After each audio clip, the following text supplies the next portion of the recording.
हाय दोस्तों, कैसे हो आप सबको मेरा जय श्री राम। मेरी चैनल भक्ति सागर में आप सभी का स्वागत है। मेरी हर नई जानकारी के लिए मेरी चैनल को सब्सक्राइब करें ताकि मेरी हर नई वीडियो आप तक पहुंचे। आपकी एक लाइक और सब्सक्राइब से मुझे मोटिवेशन मिलता है। तो शुरू करें आज का हमारा नया टॉपिक। इस वीडियो से पहले आप पार्ट 1, पार्ट 2, पार्ट 3 जरूर देखना ताकि जानकारी पूरी मिल पाए। पार्ट 4 में आगे बढ़ते हैं। 13वां रहस्यमय तथ्य, नहीं हुआ था यदुवंश का नाश। महाभारत युद्ध की समाप्ति के बाद जब युधिष्ठिर का राजतिलक हो रहा था तब कौरवों की माता गांधारी ने महाभारत युद्ध के लिए श्री कृष्ण को दोषी ठहराते हुए शाप दिया कि जिस प्रकार कौरवों के वंश का नाश हुआ है ठीक उसी प्रकार यदुवंश का भी नाश होगा। शाप के चलते श्री कृष्ण द्वारिका लौटकर यदुवंशियों को लेकर प्रभास क्षेत्र में आ गए। कुछ दिनों बाद महाभारत युद्ध की चर्चा करते हुए सात्यकी और कृतवर्मा में विवाद हो गया।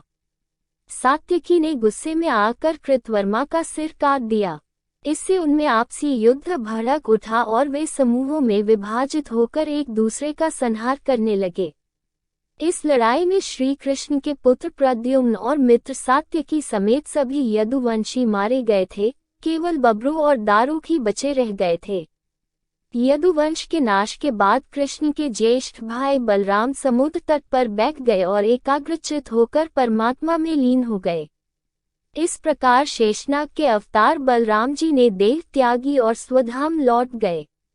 बलराम जी के देह त्यागने के बाद जब एक दिन श्री कृष्ण पीपल के नीचे ध्यान की मुद्रा में लेटे थे तब उस क्षेत्र में एक जरा नाम का बहेलिया आया हुआ था। जरा एक शिकारी था और वह हिरण का शिकार करना चाहता था। जरा को दूर से हिरण के मुख के समान श्री कृष्ण का तलवा दिखाई दिया। बहेलिये ने बिना कोई विचार किए वहीं से एक तीर छोड़ दिया जो कि श्री कृष्ण के तलवे में जाकर लगा। जब वह पास गया तो उसने देखा कि श्री कृष्ण के पैरों में उसने तीर मार दिया है। इसके बाद उसे बहुत पश्चाताप हुआ और वह क्षमायाचना करने लगा। तब श्री कृष्ण ने बहेलिये से कहा कि जरा तू डर मत, तूने मेरे मन का काम किया है। अब तू मेरी आज्ञा से स्वर्गलोक प्राप्त करेगा। बहेलिये के जाने के बाद वहां श्री कृष्ण का सारथी दारुक पहुंच गया। दारुक को देखकर श्री कृष्ण ने कहा कि वह द्वारिका जाकर सभी को यह बताए कि पूरा यदुवंश नष्ट हो चुका है और बलराम के साथ कृष्ण भी स्वधाम लौट चुके हैं।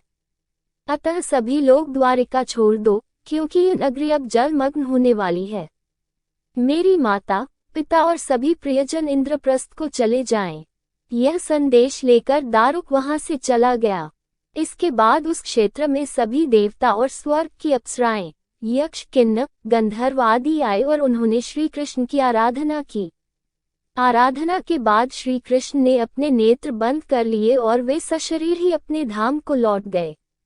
श्रीमद् भागवत के अनुसार जब श्री कृष्ण और बलराम के स्वधाम गमन की सूचना इनके प्रियजनों तक पहुंची तो उन्होंने भी इस दुख से प्राण त्याग दिए। देवकी, रोहिणी, वसुदेव, बलराम जी की पत्नियां, श्री कृष्ण की पटरानियां आदि सभी ने शरीर त्याग दिए। इसके बाद अर्जुन ने यदुवंश के निमित्त पिंडदान और श्राद्ध आदि संस्कार किए। यदुवंश के बचे हुए लोग, महाभारत और पुराणों अनुसार इन संस्कारों के बाद यदुवंश के बचे हुए लोगों को लेकर अर्जुन इंद्रप्रस्थ लौट आए। इसके बाद श्री कृष्ण के निवास स्थान को छोड़कर शेष द्वारिका समुद्र में डूब गई। यदि यदुवंश के लोग बच गए थे तो क्या उनका वंश नष्ट नहीं हुआ था? श्री कृष्ण के स्वधाम लौटने की सूचना पाकर सभी पांडवों ने भी हिमालय की ओर यात्रा प्रारंभ कर दी थी। इसी यात्रा में ही एक एक करके पांडव भी शरीर का त्याग करते गए। अंत में युधिष्ठिर सशरीर स्वर्ग पहुंचे थे। 14वां रहस्यमय तथ्य, वानर राज बाली ही था जरा बहेलिया।